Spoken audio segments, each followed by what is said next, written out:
हम भारत के भौतिक प्रदेशों के बारे में पढ़ रहे थे, उसी को आज हम कंटिन्यू करेंगे। कल जो हमने किया था उसको जल्दी से रिवाइज करते हैं, उसके बाद आगे जो हमें कंटिन्यू करना है हिमालय पर्वतीय प्रदेश में, उसको हम करेंगे कंटिन्यू। तो भारत के भौतिक प्रदेशों में हम डिस्कस कर रहे थे फिजिकल जो फीचर्स हैं इंडिया में, डिफरेंट रिलीफ फीचर्स, जिसकी वजह से बहुत सारे भौतिक प्रदेश हैं भारत में। और ये रिलीफ फीचर्स भूगर्भिक संरचना या जियोमॉर्फोलॉजिकल स्ट्रक्चर जो है इंडिया का डिफरेंट टाइप का, उसकी वजह से बनी है। अब ये देखिए, ये ओल्डेस्ट पार्ट है इंडिया का, ये नया भाग है, सबसे नवीनतम भाग मैदानी क्षेत्र है। विभिन्न प्रकार की भौतिक लक्षण और विविधताएं पाई जाती है इंडिया में। कहीं पर ज्यादा हाइट वाले क्षेत्र हैं, कहीं कम हाइट वाले क्षेत्र हैं, कहीं ढाल ज्यादा है कुछ क्षेत्रों का ढाल कम है। पर्वत, पठार और मैदान, ये सब जो है, और पहाड़ियां, उनका प्रतिशत भारत के कुल क्षेत्रफल का, टोटल एरिया जो है इंडिया का, उसमें से अगर देखा जाए तो इतना इतना परसेंट माउंटेन वगैरह है। और उसके बाद यदि देखा जाए तो भारत को भौतिक प्रदेशों में बांटा जाता है। वैसे तो 5 प्रमुख भौतिक प्रदेशों को हम देखेंगे, बट भारत को 6 प्रमुख भौतिक प्रदेशों में भी बांटा जा सकता है यदि हम थार का मरुस्थलीय प्रदेश अलग से देखें तो। अब ये कौन से फिजिकल फीचर्स हैं या कौन से फिजिकल रीजन्स हैं, फिजियोग्राफिक रीजन्स, उनको देखते हैं।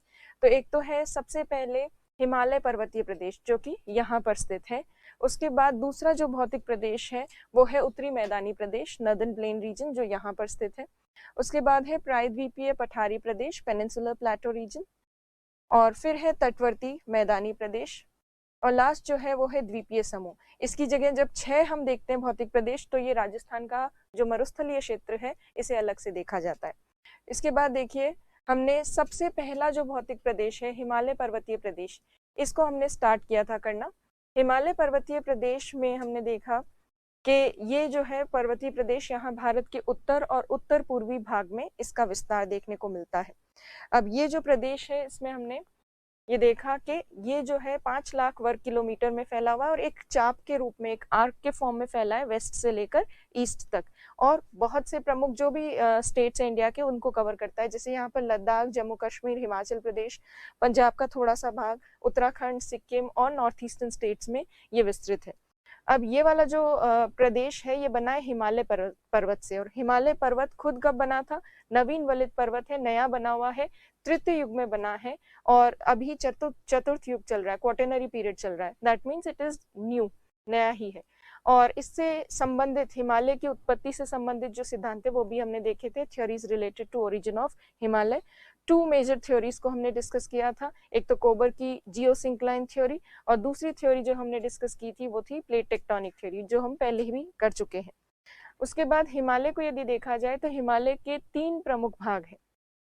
एक तो है ट्रांस हिमालय, फिर आ जाता है मुख्य हिमालय, उसके बाद है पूर्वांचल। हम ट्रांस हिमालय वाला सेक्शन कल देख चुके थे।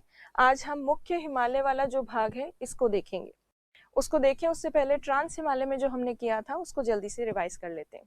तो देखिए, ट्रांस हिमालय जो है ये मुख्य हिमालय के पीछे स्थित है, वृष्टि छाया क्षेत्र में, रेन शैडो रीजन में, और मेनली इंडिया के लद्दाख वाला जो सेक्शन है उसमें विस्तृत है। ये इंडिया में लद्दाख में विस्तार है और पास में तिब्बत वाला जो क्षेत्र है उसमें भी इसका विस्तार ज्यादा है, इसीलिए इसे कहा जाता है तिब्बतन हिमालय या तिब्बत हिमालय।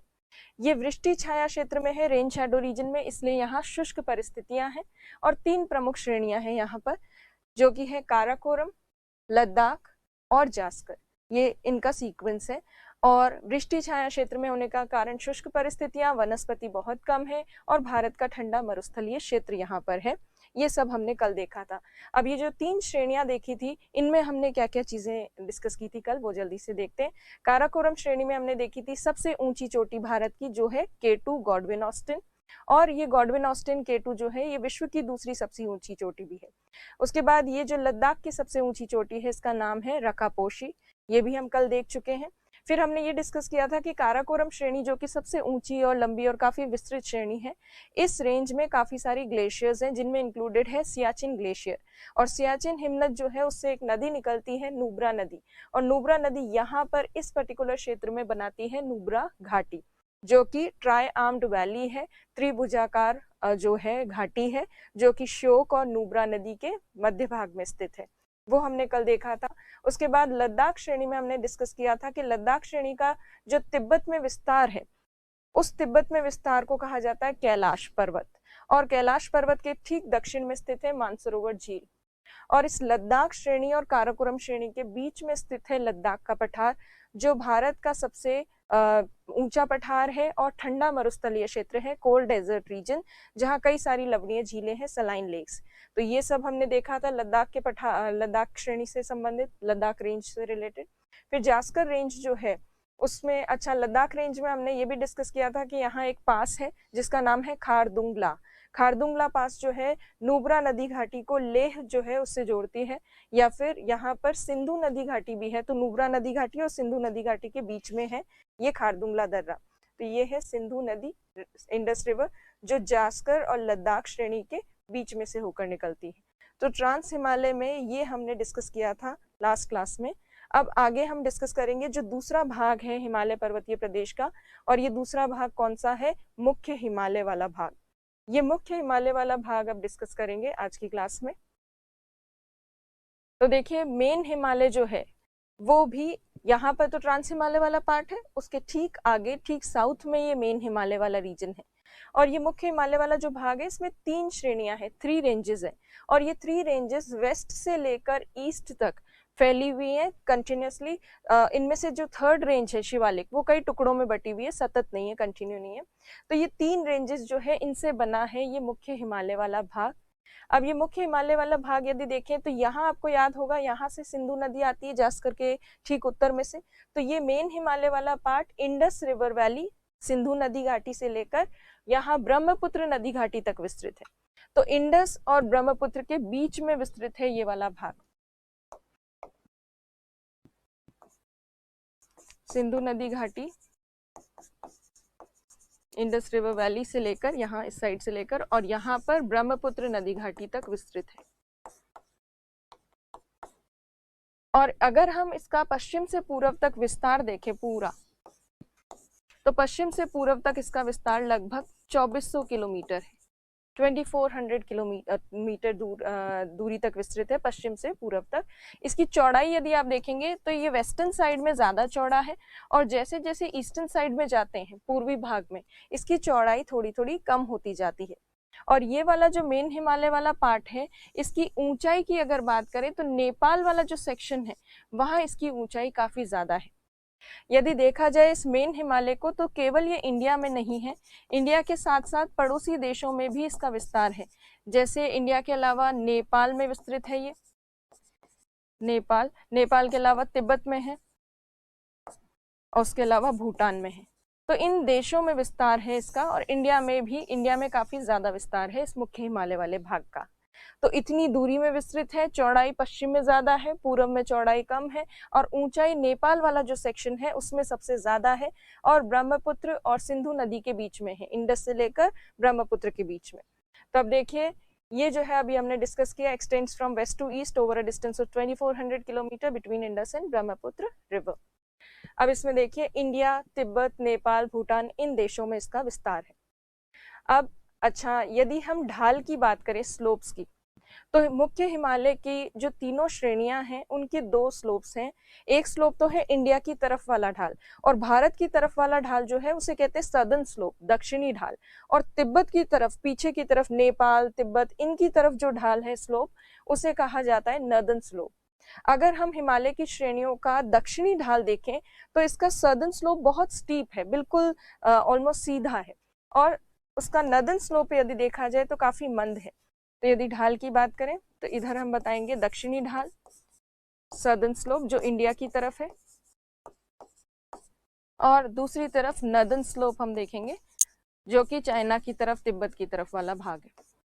तो यदि हम स्लोप को देखें तो सदर्न स्लोप काफी स्टीप है, मतलब काफी तीव्र ढाल है, और दक्षिणी ढाल तीव्र होने के साथ साथ ये इस तरह का ढाल है, और उत्तरी ढाल जो है वो इस तरह से मंद है। सो सदर्न स्लोप थोड़ा सा स्टीप है, और नॉर्दर्न स्लोप जो है वो बिल्कुल जेंटल है। और जहां पर जेंटल स्लोप होता है, मंद ढाल है, उसकी वजह से यहाँ पर काफी सारे ग्लेशियर्स जो हैं वो देखने को मिलते हैं नॉर्दर्न स्लोप वाली तरफ।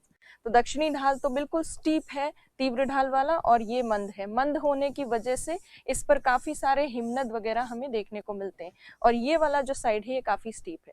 अब सदर्न स्लोप की एक और इम्पॉर्टेंट बात है, जब मानसून वर्षा प्राप्त होती है तो भारत की तरफ से आती है, और भारत की तरफ जो हिमालय का मुख है वहां पर रेनफॉल जो है मानसून रेन सदर्न स्लोप्स पे हिमालय के काफी ज्यादा रिसीव होती है।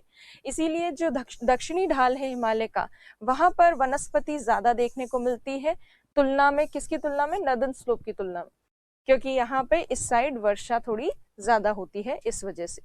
तो ये तो हुई स्लोप्स की बात। अच्छा, स्लोप्स को अवतल और उत्तल के हिसाब से भी डिफाइन किया जाता है। तो हिमालय का जो सदर्न स्लोप है वो तो है कॉन्वेक्स स्लोप, उत्तल ढाल, और दूसरी तरफ वाला जो ढाल है वो है कॉनकेव स्लोप, जिसे कहते हैं अवतल ढाल, क्योंकि मंद ढाल है ये। तो एक तरफ नॉर्दर्न स्लोप तो बहुत स्टीप है, सदर्न स्लोप बिल्कुल जेंटल है, कॉनकेव शेप का है।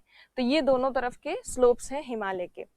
अब हिमालय के ये स्लोप्स देखने के बाद अब यदि बात करें चौड़ाई की, तो जैसा मैंने बताया चौड़ाई जो है पश्चिम में ज्यादा है और पूरब में कम है। अब पश्चिम में कितनी ज्यादा है, तो पश्चिमी भाग जो चौड़ा है वो लगभग 400 किलोमीटर चौड़ाई हमें पश्चिमी भाग की देखने को मिलती है, वेस्टर्न पार्ट की। ईस्टर्न पार्ट की जो चौड़ाई है वो 150 किलोमीटर के आसपास तक हो जाती है, जो कि काफी कम हो जाती है, सकड़ा हो जाता है उस क्षेत्र से हिमालय वाला भाग। फिर यदि हम देखें तो हिमालय की ऊंचाई नेपाल वाले सेक्शन में सबसे ज्यादा है और 2400 किलोमीटर की दूरी में विस्तृत है, ये हमने पहले देखा था। अब स्नो लाइन की अगर बात करें, एक कॉन्सेप्ट है स्नो लाइन वाला। तो देखिए स्नो लाइन में स्नो लाइन माउंटेन्स पर, पर्वतीय क्षेत्र में एक ऐसी लाइन है जिसके बाद हमें बर्फ से ढके हुए क्षेत्र मिलते हैं, स्नो कवर्ड रीजन्स मिलते हैं। तो पर्वतों में जिस ऊंचाई से हमें स्नो कवर्ड रीजन मिलना शुरू हो जाते हैं, बर्फ से ढके क्षेत्र मिलना शुरू हो जाते हैं, उसे कहा जाता है स्नो लाइन। अब स्नो लाइन की यदि हम बात करें तो दो तरह से हमें देखनी है। एक तो है पूर्वी हिमालय, ये वाला सेक्शन जो सिक्किम के आगे वाला है इंडिया में, और यहाँ उत्तराखंड, जम्मू कश्मीर और हिमाचल प्रदेश वाला दूसरा सेक्शन। तो हिमालय का ये वाला जो भाग है इसे हम पश्चिमी भाग कह सकते हैं, वेस्टर्न साइड हिमालय का, और ये ईस्टर्न साइड, सिक्किम वाली साइड जो है नॉर्थ ईस्टर्न स्टेट्स की तरफ, उत्तर पूर्वी राज्यों की तरफ। तो हिमालय की यदि हम पूर्वी और पश्चिमी भाग की बात करें तो ईस्टर्न साइड हिमालय की और वेस्टर्न साइड। हिमालय के पश्चिमी भाग में जो पर्वत है हिमालय वाला, उसकी स्नो लाइन हमें काफी ऊंची देखने को मिलती है, 50 to 100 मीटर या 5500 मीटर के ऊपर स्नो लाइन मिलती है। मतलब बर्फ हमें 5000 मीटर की ऊंचाई तक नहीं मिलती, उसके ऊपर मिलता है, 5000 मीटर के ऊपर बर्फ मिलता है, तो स्नो आपको 5000 मीटर के ऊपर मिलेगा। जबकि पूर्वी जो हिमालय वाला भाग है वहां पर हमें स्नो लाइन देखने को मिलती है 4500 मीटर के आसपास ही। तो यदि आप देखेंगे दोनों को कंपैरेटिवली, तो स्नो लाइन कहाँ की नीची है, पूर्वी जो हिमालय वाला भाग है उसकी स्नो लाइन या हिम रेखा जो है वो नीची पाई जाती है, और पश्चिमी हिमालय वाली भाग की स्नो लाइन जो है वो ऊंची पाई जाती है। सामान्यतः अगर हम अक्षांशों के आधार पर देखें, लैटिट्यूड्स के बेसिस पर, तो लैटिट्यूड्स में यदि आप देखें कि मान लीजिए ये अर्थ है, ये है इक्वेटर 0 डिग्री, और ऊपर 90 डिग्री की तरफ जब जाते हैं, तो 0 डिग्री से जब हम 90 डिग्री की तरफ जाते हैं तो जनरली 0 डिग्री वाले क्षेत्र में, इक्वेटर वाले पार्ट में स्नो लाइन बहुत ऊंची होती है, क्योंकि स्नो वहां पे इक्वेटोरियल रीजन जो है यहाँ पर बहुत गर्मी पड़ती है, इसलिए तो विषुवत रेखीय क्षेत्र में स्नो लाइन या हिम रेखा बहुत ऊंचे पर्वतों पर पाई जाती है। बहुत ऊंचा होगा तभी वो बर्फ से ढका होगा, कम ऊंचाई वाला पर्वत बर्फ से ढका नहीं होता। और जैसे जैसे विषुवत रेखा से ध्रुवों की तरफ बढ़ते हैं, हिम रेखा कम होती जाती है, और ध्रुवों पर तो इतनी कम हो जाती है कि आपको नीचे जो सतह वाला भाग है, बिल्कुल सी लेवल वाला जो रीजन है, उस सी लेवल वाले रीजन में भी आपको बर्फ जमी हुई मिलेगी, बिल्कुल सतह पर, मैदान पर भी। तो ध्रुवीय क्षेत्र की तरफ जाते जाते हिम रेखा जो है वो कम होती है। इसका मतलब पूर्वी और पश्चिमी हिमालय को यदि हम देखें तो जो हिमालय वाला भाग विषुवत रेखा के ज्यादा निकट है, ज्यादा समीप है या कम अक्षांशों पे है, लोअर लैटिट्यूड्स की तरफ जो पार्ट है हिमालय का, उसकी स्नो लाइन ऊंची होनी चाहिए, ऐसा होना चाहिए, क्योंकि विषुवत रेखा के निकट वाले क्षेत्रों में स्नो लाइन ऊंची होती है और ध्रुवों की तरफ वाले क्षेत्र में स्नो लाइन नीची होती है। पर यहाँ पे अगर आप देखेंगे तो आपको अलग ही दिख रहा है। यदि आप तुलनात्मक रूप से देखें, कंपैरेटिवली देखें,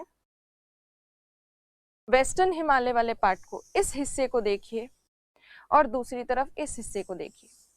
अगर आप तुलनात्मक रूप से देखें तो ये जो पार्ट आपको दिख रहा है यहाँ पर, इसकी हाइट यदि हम देखें, हाइट क्या, इसके लैटिट्यूड को अगर हम कंसिडर करें, देशांतर को, देशांतर क्या, अक्षांश को, तो ये यहाँ पर यदि देखा जाए, ये वाला जो क्षेत्र है 30 डिग्री के ऊपर है पश्चिमी हिमालय वाला भाग, 30 डिग्री के ऊपर तो है ही कम से कम, और पूर्वी हिमालय वाला भाग जो है वो 30 डिग्री से नीचे है। इसका मतलब ज्यादा नजदीक कौन हुआ इक्वेटर के, ईस्टर्न हिमालय हुआ। तो ईस्टर्न हिमालय की स्नो लाइन इक्वेटर के पास होने की वजह से ऊंची होनी चाहिए थी, फिर भी जो ईस्टर्न हिमालय उसकी स्नो लाइन नीची है, हिमरेखा जो है वो नीची है, और पश्चिमी हिमालय की हिमरेखा ऊंची है।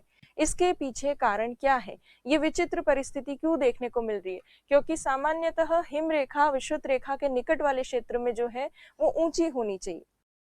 तो स्नो लाइन के कॉन्सेप्ट समझ में आया। अब ये क्यों है, ऐसा विचित्र स्थिति क्यों देखने को मिलती है? वो इसलिए क्योंकि पूर्वी भाग जो है भारत का, वहां वर्षा ज्यादा होती है, आर्द्रता ज्यादा होती है, और उस आर्द्रता की वजह से हमको स्नो लाइन जो है वो 4500 मीटर के आसपास देखने को मिल जाती है, स्पेशली शीत ऋतु में, विंटर के टाइम पर। जबकि आप वेस्टर्न हिमालय की बात करें अगर, तो पूर्वी हिमालय की तुलना में यहाँ पश्चिमी हिमालय वाले भाग में आर्द्रता थोड़ी कम है, ह्यूमिडिटी या मॉइस्चर जो है, रेनफॉल वगैरह कंपैरेटिवली ईस्टर्न हिमालय में ज्यादा होती है, वेस्टर्न हिमालय में कम होती है। कम बारिश के कारण बर्फ जमेगी किससे, जब आर्द्रता होगी वही तो बर्फ में कन्वर्ट होगी। तो पश्चिमी हिमालय में आर्द्रता कम होने की वजह से स्नो लाइन ऊंची देखने को मिलती है, और ईस्टर्न हिमालय में आर्द्रता अधिक होने के कारण स्नो लाइन नीचे देखने को मिलती है। जबकि इनकी अक्षांशीय स्थिति जो है वो बिल्कुल विपरीत परिणाम की ओर संकेत करती है, बट फिर भी ये लैटिट्यूडनल कंडीशन को डिफाई करके आर्द्रता की वजह से दोनों की स्नो लाइन जो है उसमें ये वेरिएशन देखने को मिलता है। तो स्नो लाइन का कॉन्सेप्ट समझ में आया होगा। स्नो लाइन जनरली इक्वेटर से पोल्स की तरफ रिड्यूस होती है, पर ईस्टर्न हिमालय की स्नो लाइन कम है, नीची है, बिकॉज ऑफ मोर रेनफॉल और ह्यूमिडिटी। सो ये स्नो लाइन वाला कॉन्सेप्ट अगर आपको क्लियर हो तो अब आगे डिस्कस करते हैं। स्नो लाइन के अलावा अगर देखा जाए तो ये जो पूरा मुख्य हिमालय वाला भाग है, इसके दोनों तरफ हमें ऐसे मोड़ देखने को मिलते हैं, पश्चिम और पूर्व की तरफ। अब दोनों तरफ ये जो मोड़ है इनको क्या कहा जाता है और किस तरह के मोड़ हैं ये? तो यदि आप देखें यहाँ, ये जो हिमालय वाला पार्ट है वेस्टर्न साइड का, यहाँ पर हिमालय पर्वत मुड़ जाता है, जिससे पाकिस्तान में श्रेणियां बनती है सुलेमान और किरथर जैसी। तो हिमालय पर्वत पश्चिमी भाग में मुड़ जाता है और उत्तर से दक्षिण की तरफ इसका विस्तार होने लगता है, और इसी तरह से पूर्वी भाग जो है ईस्टर्न साइड, यहाँ पे भी हिमालय पर्वत मुड़ जाता है और हिमालय पर्वत का विस्तार उत्तर से दक्षिण की तरफ होने लगता है। और यहाँ पर जब मुड़ता है तो यहाँ बनता है पूर्वांचल पर्वत या पूर्वांचल।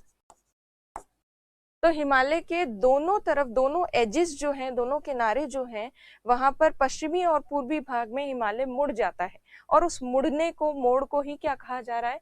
अक्षांगीय मोड़ कहा जा रहा है, सिंटेक्सियल बेंड कहा जा रहा है। और इस सिंटेक्सियल बेंड की वजह से ही पूर्वांचल हिमालय का निर्माण हुआ है, और पाकिस्तान में कई अन्य रेंजेस जो है, श्रेणियां जैसे सुलेमान आदि, इन सब का निर्माण हुआ है। तो मुख्य हिमालय के दोनों तरफ आपको अक्षांगीय मोड़ भी देखने को मिलेंगे। फिर अब मुख्य हिमालय वाला जो भाग है, इसमें ये 3 श्रेणियां हैं, 3 रेंजेस हैं। कौन कौन सी हैं? तो सबसे पहले तो है वृहद हिमालय, ग्रेट हिमालय, ये जो सबसे नॉर्दर्न मोस्ट है ये है ग्रेट हिमालय। उसके बाद है मिडल हिमालय, मध्य हिमालय वाला भाग, और सबसे बाहर जो है वो है शिवालिक। तो ग्रेट हिमालय, मध्य हिमालय और शिवालिक, ये 3 श्रेणियां हैं। तो कुल मिलाकर मुख्य हिमालय वाला भाग ये है। इसको मैं जल्दी से रीड आउट कर देती हूँ, आप भी इसको देख लीजिए और नोट्स बनाने में आपके लिए इजी होगा, उस तरह से मैं बोल देती हूँ। तो ये मुख्य हिमालय जो है, ये हिमालय पर्वतीय प्रदेश का दूसरा प्रमुख भाग है, जिसका विस्तार पश्चिम से पूर्व तक 2400 किलोमीटर की दूरी में सिंधु तथा ब्रह्मपुत्र नदी घाटी के बीच है। इसका विस्तार भारत, तिब्बत, नेपाल तथा भूटान में देखने को मिलता है।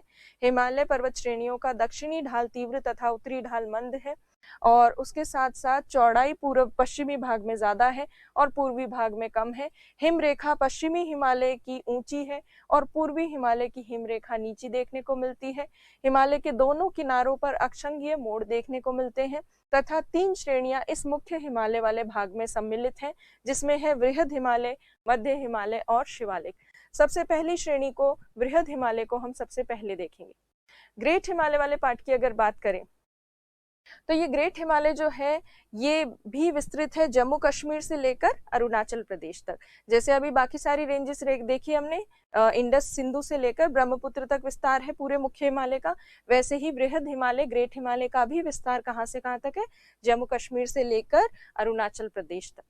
अब ये जो विस्तार है ये कौन कौन सी चोटियों के बीच में है वो देखिए। तो जम्मू कश्मीर वाला जो भाग है वहां एक पर्वत चोटी है जिसका नाम है नंगा पर्वत। तो ये बृहद हिमालय ग्रेट हिमालय नंगा पर्वत से लेकर और नामचा बरवा चोटी है अरुणाचल प्रदेश में, नामचा बरवा वहां तक विस्तृत है। अच्छा, यहाँ ये इंग्लिश में गलत लिखा हुआ है, हिंदी में तो सही लिखा है नामचा बरवा, तो यहाँ होगी नामचा बरवा। तो ये जो हिमालय की श्रेणी है वृहद हिमालय, ये सबसे नॉर्दर्न मोस्ट रेंज है मेन हिमालय की, और ये नंगा पर्वत से लेकर नामचा बरवा के बीच में इसका विस्तार है। और विस्तार कितना है, वही 2400 किलोमीटर का विस्तार है, 2400 किलोमीटर वेस्ट से ईस्ट फैली हुई है इस तरह से। और चौड़ाई जो है वो वही पश्चिमी भाग में चौड़ाई ज्यादा है और पूर्वी भाग में चौड़ाई कम हो जाती है। अब हाइट की यदि बात करें तो वही सिंपल सा, हाइट ज्यादा कहाँ देखने को मिलती है, नेपाल वाला जो बीच वाला सेक्शन है वहां की ऊंचाई सबसे ज्यादा है। यदि हम औसत ऊंचाई की बात करें, एवरेज हाइट की, तो वैसे तो ये विश्व की सबसे ऊंची श्रेणी है, पर इसकी एवरेज हाइट जब देखते हैं तो ये 6100 मीटर इसकी एवरेज हाइट है। जब भी हाइट बताई जाती है वो मीटर में बताई जाती है, लेंथ और विड्थ वगैरह जो है चौड़ाई लंबाई वो किलोमीटर में बताई जाती है। तो 6100 मीटर इसकी औसत ऊंचाई है, एवरेज हाइट ये है। पर यदि हम देखें तो ये विश्व की सबसे ऊंची श्रेणी है और इसी श्रेणी में विश्व की सबसे ऊंची चोटी देखने को मिलती है, हाईएस्ट पीक ऑफ वर्ल्ड भी इसी में हमें देखने को मिलती है। अब जो है चौड़ाई, इसकी चौड़ाई भी इसकी पश्चिम में ज्यादा है, पूर्व में कम है। अगर हम औसत स्तर पे देखें एवरेज बेसिस पर इसकी विड्थ, तो इसकी औसत चौड़ाई या विड्थ जो है वो हमें 25 किलोमीटर देखने को मिलती है, 25 किलोमीटर। तो औसत चौड़ाई 25 किलोमीटर, औसत ऊंचाई 6100 मीटर, चौड़ाई पश्चिम में ज्यादा पूर्व में कम, और विस्तार नंगा पर्वत से नामचा बरवा तक, और ऊंचाई ज्यादा कहाँ है, नेपाल वाले सेक्शन में। ये अभी मैंने बताया इसका विस्तार कितने किलोमीटर में है, 2400 किलोमीटर, पश्चिम से पूर्व 2400 किलोमीटर। अब देखिए ये विश्व की सबसे ऊंची चोटी है, जैसा मैंने अभी आपको ऊंची श्रेणी है जैसा बताया मैंने अभी आपको। और विश्व की सबसे ऊंची चोटी जो कि कौन सी है, माउंट एवरेस्ट, वो भी इसी श्रेणी का भाग है। तो माउंट एवरेस्ट वर्ल्ड की हाईएस्ट पीक भी यहाँ देखने को मिलती है। और ये माउंट एवरेस्ट है कहाँ पर, तो ये है नेपाल और तिब्बत के सीमा क्षेत्र पर, नेपाल और तिब्बत के बॉर्डर रीजन पर। और नेपाल में इस माउंट एवरेस्ट को सागर माथा भी कहा जाता है, सागर माथा नाम से जाना जाता है। अब देखिए ये सबसे ऊंची चोटी है यहाँ पर। तो माउंट एवरेस्ट जो है इंडिया में नहीं है, नेपाल और तिब्बत के सीमा क्षेत्र पर है। और भी कई अन्य ऊंची चोटियां इसका भाग है, इस रेंज का पार्ट है, जैसे कंचनजंगा, नंदा देवी, ये सब पीक्स जो है ये भी इसी का पार्ट है, इस रेंज का। तो सागर माथा कहा जाता है कहाँ, नेपाल में। अब हिमाद्री जो है, इस श्रेणी को हिमाद्री नाम से भी जाना जाता है। हिमाद्री इसलिए कहा जाता है क्योंकि हिम का आवरण इस पे पूरे साल बना रहता है, बर्फ से ढकी भी रहती है, क्योंकि ऊंचाई इसकी काफी ज्यादा है। तो इस श्रेणी के जो ऊंचे भाग हैं, अपर पार्ट, वो हमेशा थ्रू आउट द ईयर बर्फ से ढके रहते हैं, इसी वजह से इसको कहा जाता है हिमाद्री। तो ये नाम इसके साथ एसोसिएटेड है। उसके अलावा यदि देखें हिमनद, जैसे हमने ट्रांस हिमालय वाली रेंजेस की थी उसमें काराकोरम रेंज की थी, काफी ऊंची है, उसमें काफी सारे ग्लेशियर्स हैं, वैसे ही इस विश्व की सबसे ऊंची श्रेणी में हिमनद होना और बहुत से हिमनद होना स्वाभाविक सी बात है। तो यहाँ बहुत सारे ग्लेशियर्स हैं, और कौन कौन से मेजर ग्लेशियर्स हैं वो देखिए। यहाँ गंगोत्री है, यमुनोत्री है, सतोपन, पिंडर, मिलान, ये सब ग्लेशियर्स हैं। और इन्हीं से भारत की प्रमुख नदियां निकलती हैं, जैसे गंगा नदी निकलती है, यमुना नदी निकलती है। तो ये जो मेजर रिवर्स हैं इंडिया की, वो इसी प्रमुख श्रेणी से निकल कर आती हैं। इसीलिए ये जो श्रेणी है ये हमारे लिए जल सुरक्षा के लिए या वाटर जो रिसोर्सेज जो हैं उसकी वजह से ये इम्पोर्टेंट है रेंज। उसके अलावा यदि देखा जाए, यहाँ ये कंटिन्यूस रेंज है, बहुत ऊंची भी है और बिल्कुल सतत है, कहीं गैप नहीं है इस रेंज में, पश्चिम से लेकर पूर्व तक। इसीलिए जब कोई कंटिन्यूस रेंज होती है तो उसको काट कर पासेस बनाए जाते हैं, दर्रे बनाए जाते हैं। तो इस रेंज में भी कई सारे पासेस हैं और उसमें इंक्लूडेड है जोजिला, बुर्जिला, शिवकिला, ये सारे पासेस जो हैं, नाथुला, जलीपला, ये सब पासेस इस रेंज में हैं। हिमालय के जितने भी पासेस हैं उनको हम एक साथ देखेंगे जब हम ये सेक्शन कर लेंगे। उसके बाद हिमालय पर्वतीय प्रदेश के एंडिंग में हम देखेंगे एक साथ सारे पासेस को। तो पासेस जो है उनको, दर्रों को ला कहा जाता है यहाँ पर, स्थानीय भाषा में, लोकल लैंग्वेज में ला कहते हैं, इसीलिए बुर्जिला और शिवकिला सबके साथ ला लगा होता है। तो अब देखिए ये जो हमने अभी किया, मुख्य हिमालय में यही प्रमुख चीजें हैं। अगर मुख्य हिमालय का के आपको नोट्स बनाने हो या लिखना हो उसको शॉर्ट में, तो कैसे लिखा जा सकता है? मुख्य हिमालय में आप लिख सकते हैं कि ये मुख्य हिमालय क्या, बृहद हिमालय में क्या लिखना है वो देखिए। यह मुख्य हिमालय की सबसे उत्तरी श्रेणी है जो नंगा पर्वत से नामचा बरवा तक 2400 किलोमीटर की दूरी में विस्तृत है। पश्चिम में इसकी चौड़ाई अधिक है, पूर्व में चौड़ाई कम है। औसत चौड़ाई 25 किलोमीटर है, औसत ऊंचाई 6100 मीटर है। यह विश्व की सबसे ऊंची श्रेणी है जिसमें विश्व की सबसे ऊंची चोटी माउंट एवरेस्ट स्थित है। इस श्रेणी में बहुत से हिमनद स्थित हैं जिनसे भारत की प्रमुख नदियां निकलती हैं तथा ये हिमाद्री के नाम से जानी जाती है, और बहुत से दर्रे भी हैं इस सतत श्रेणी में। तो आप ये सब चीजें लिख सकते हैं। इंग्लिश में वही सेम चीजों को आप ट्रांसलेट कर सकते हैं, जैसे it is the northern most range of main Himalaya which extends from Nanga Parbat to Namcha Barwa over a distance of 2400 kilometre, and it is wider on western side and compared to eastern side. Its average width is 25 kilometer, average height is 6100 meter, and it is world's highest range, and it also contains world's highest peak, which is Mount Everest. It is also called Himadri, and many glaciers which feed the major rivers of India are located here, and it has many passes which provide connectivity to the northern parts of India. So ये सब करने के बाद दूसरी जो श्रेणी है मुख्य हिमालय की, उसकी बात करते हैं। मुख्य हिमालय की दूसरी श्रेणी का नाम है मध्य हिमालय, क्योंकि ये ग्रेट हिमालय और शिवालिक के बीच में है, इसलिए इसको मध्य हिमालय भी कहा जाता है।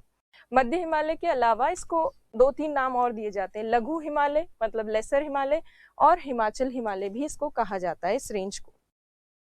अब देखिए ये रेंज कहाँ से कहाँ तक है और किस तरह से विस्तृत है। तो ये अभी जो हमने ग्रेट हिमालय देखा था उसके ठीक साउथ में स्थित है, और ये वाली जो रेंज है इसकी भी चौड़ाई हमें कहाँ ज्यादा देखने को मिलती है? पश्चिमी भाग में चौड़ाई ज्यादा, पूर्वी भाग में चौड़ाई कम।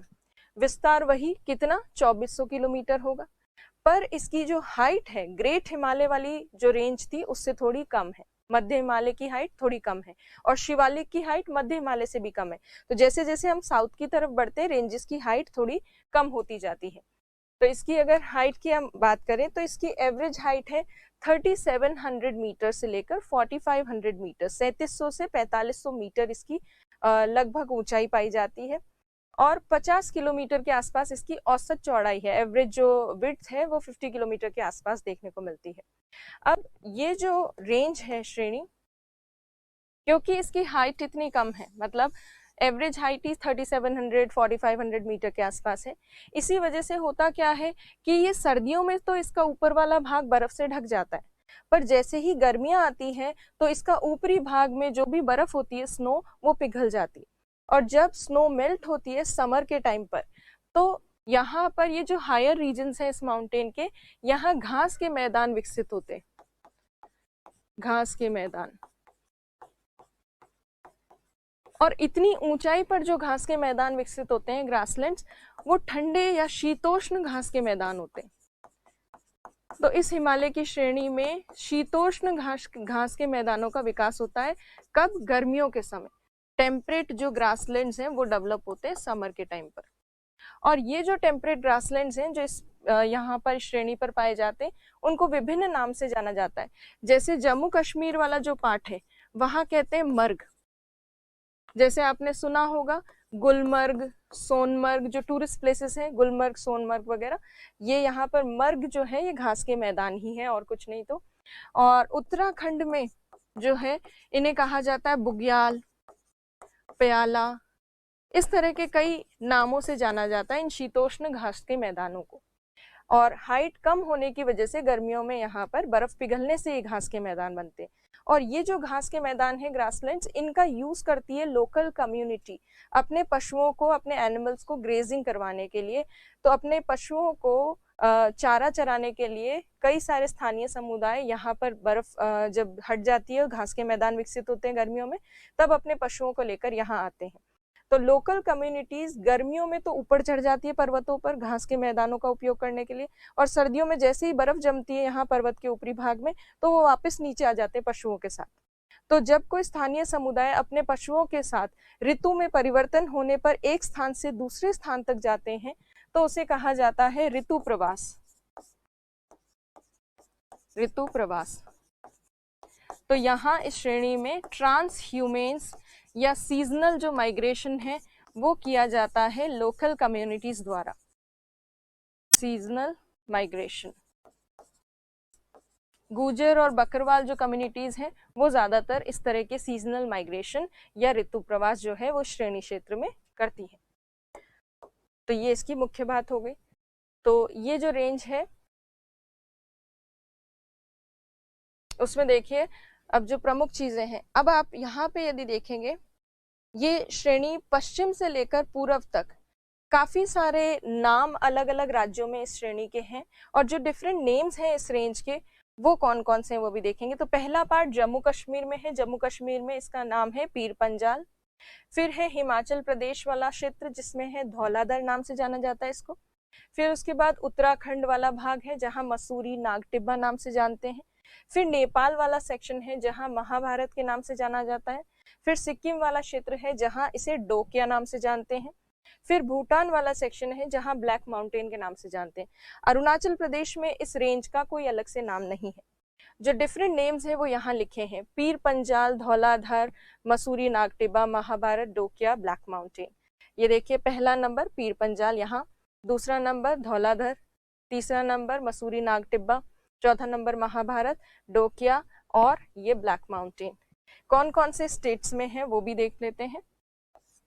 पीर पंजाल है जम्मू कश्मीर में, धौलाधर हिमाचल प्रदेश में, ये उत्तराखंड में नाम है, महाभारत नेपाल में नाम है, मध्य हिमालय श्रेणी का, मिडिल हिमालय रेंज का, सिक्किम में इसको कहा जाता है डोकिया, और भूटान में इसको कहा जाता है ब्लैक माउंटेन।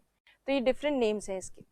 और ये जो मिडिल हिमालय वाली जो रेंज है, श्रेणी है, इसके ठीक पीछे की तरफ, ठीक नॉर्थ में क्या स्थित है, अभी जो हमने श्रेणी की थी कौन सा नाम, बृहद हिमालय वाली भाग, जो विश्व की सबसे ऊंची श्रेणी है। तो मिडिल हिमालय के ठीक पीछे नर्दर्न पार्ट में स्थित है ग्रेट हिमालय। ग्रेट हिमालय और मिडिल हिमालय वाली जो रेंज है, दोनों रेंजेस के बीच में जो गैप है वहां पर कई सारी वैलीज हैं, कई सारी घाटियां हैं, क्योंकि दो पर्वतों के बीच में क्या होती हैं, कई सारी घाटियां होती हैं। तो बहुत सारी जो घाटियां हैं ग्रेट हिमालय और मिडिल हिमालय के बीच में, मतलब इसके ठीक पीछे की तरफ, नॉर्थ की तरफ, उनमें सम्मिलित है कश्मीर घाटी, कुल्लू घाटी हिमाचल प्रदेश की, कांगड़ा घाटी हिमाचल प्रदेश की, और नेपाल की काठमांडू घाटी। तो ग्रेट हिमालय, बृहद हिमालय और मध्य हिमालय के बीच में बहुत सारी घाटियां पाई जाती हैं, वैलीज देखने को मिलती हैं, जिसमें सम्मिलित है कश्मीर, कुल्लू, कांगड़ा और काठमांडू जैसी कई सारी घाटियां। अब जो है इस श्रेणी में भी कहीं कहीं कुछ पासेस हैं, जिनमें से दो इंपॉर्टेंट पासेस के नाम यहाँ हैं, बनिहाल और पीर पंजाल नाम के दर्रे हैं यहाँ पर। और इन दर्रों को, ये किसको कनेक्ट करते हैं, क्या है, वो हम बाद में एक साथ जो हिमालय के दर्रे करेंगे पासेस, उसमें देखेंगे। तो इसमें पासेस भी हैं इस रेंज में। प्लस यहाँ शीतोष्ण कटिबंधीय घास के मैदान हैं जिन्हें बुग्याल प्याला के नाम से जाना जाता है उत्तराखंड में, और मर्ग के नाम से जाना जाता है जम्मू कश्मीर में। तो ये हो गई मध्य हिमालय वाली श्रेणी। इसको यदि आपको नोट्स में लिखना हो तो कैसे लिखेंगे, यह मुख्य हिमालय की दूसरी प्रमुख श्रेणी है जिसका विस्तार पश्चिम से पूर्व तक 2400 किलोमीटर में है। इसकी औसत चौड़ाई 50 किलोमीटर तथा औसत ऊंचाई 3700 से 4500 मीटर है। और ये जो है श्रेणी ये विभिन्न नामों से जानी जाती है, जैसे पीर पंजाल, धौलाधर आदि। फिर उसके बाद इस श्रेणी तथा मध्य हिमालय के बीच में कई सारी घाटियां स्थित है।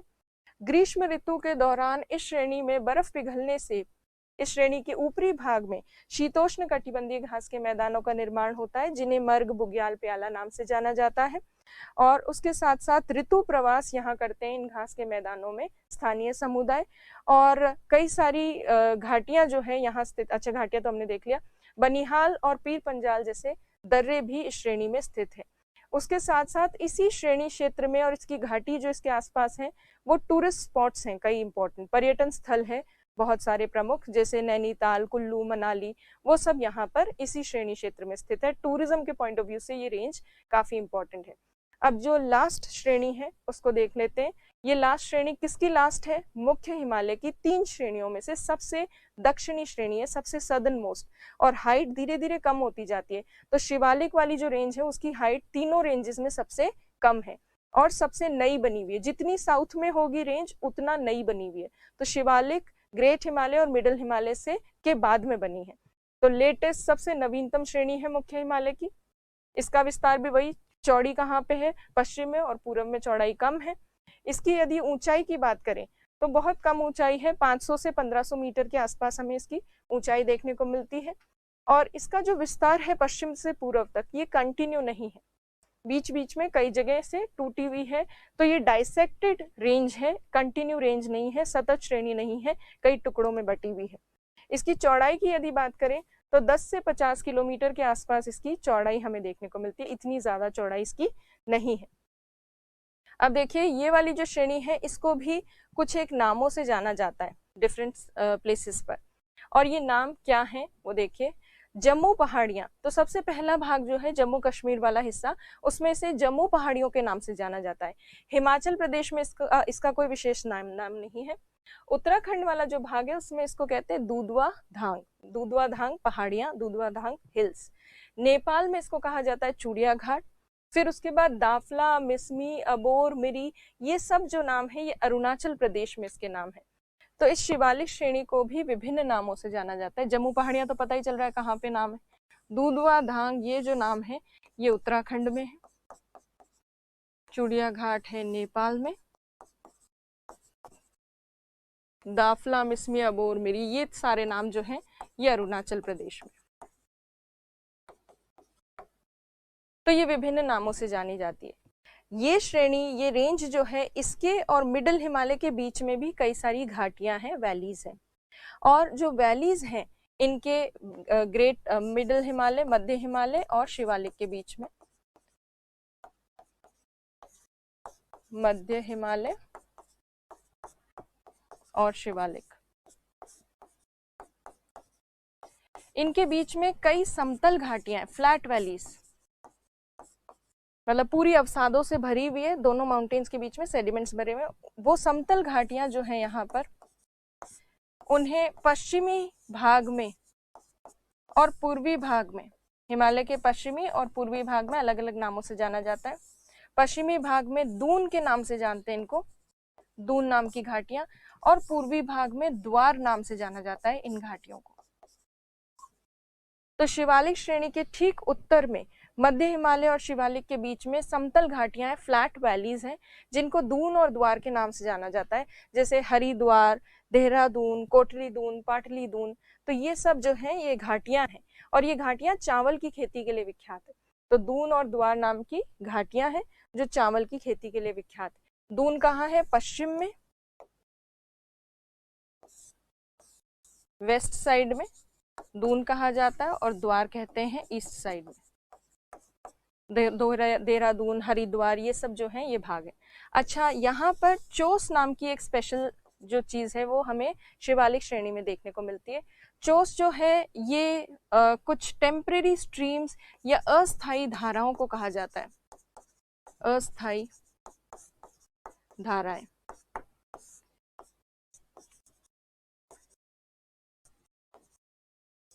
टेम्परेरी स्ट्रीम्स, या फिर हम इनको सीजनल स्ट्रीम्स भी कह सकते हैं, सीजनल स्ट्रीम्स। अब ये सीजनल स्ट्रीम्स जो हैं ये कब आती हैं या कब शिवालिक श्रेणी में देखने को मिलती हैं? तो मुख्यतः जब मॉनसून की स्थिति होती है, मॉनसून के टाइम पर ये जो शिवालिक पर्वत है यहाँ पर वर्षा प्राप्त होती है, मॉनसून पवनें आती हैं और रेनफॉल करती हैं और काफी ज्यादा बारिश प्राप्त होती है। और बारिश के दौरान क्या होता है, शिवालिक श्रेणी क्षेत्र में ऐसी काफी सारी लोकल स्ट्रीम्स, धाराएं जो हैं वो निकलने लग जाती है, रेनी सीजन में ही बनती हैं। और ये धाराएं जब शिवालिक पर्वत के ऊपर चलती हैं, ये स्ट्रीम्स, तो ये हर मॉनसून के दौरान इस पर्वत पर बहते बहते इस पर्वत को काटती हैं, इरोड करती हैं।